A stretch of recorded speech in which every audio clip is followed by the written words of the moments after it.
El president de la Generalitat, José Montilla, ha visitat la planta que l'empresa farmacèutica Bioibèrica té a Palafolls. Ha estat aquest passat divendres, 15 de gener, cap a la 1 del migdia. La visita no s'havia comunicat als mitjans de comunicació i tampoc no n'han transcendit fins ara els motius. Aprofitant aquest compromís, Montilla ha visitat l'Ajuntament de Palafolls, on l'ha rebut l'alcaldessa accidental, ja que l'alcalde, Valentí Agustí, es troba de vacances. També hi eren els representants de la resta de grups polítics del consistori. Aquest acte sí s'havia fet saber a la premsa.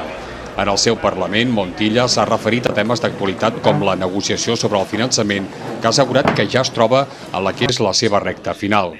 El president també ha conversat amb membres d'entitats de Palafolls presents a la sala de plens i ha elogiat la tasca de cohesió social que fan.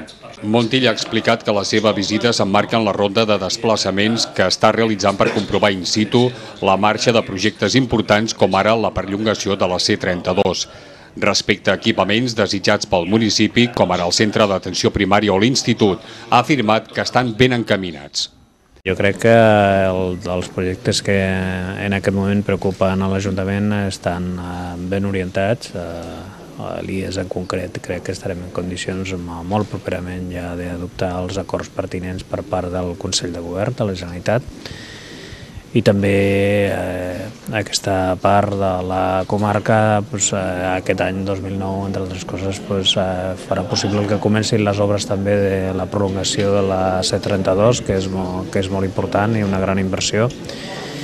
I també, evidentment, malgrat la situació de crisi econòmica que afecta també a les administracions, crec que estarem en condicions de donar una empenta també a altres projectes.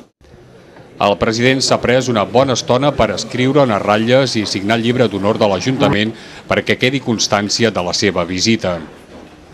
Al final de l'acte se l'ha obsequiat amb un exemplar del llibre Palafolls Passejades, on hi ha relats curts de veïns del municipi i amb una rèplica en miniatura de la biblioteca Enric Miralles.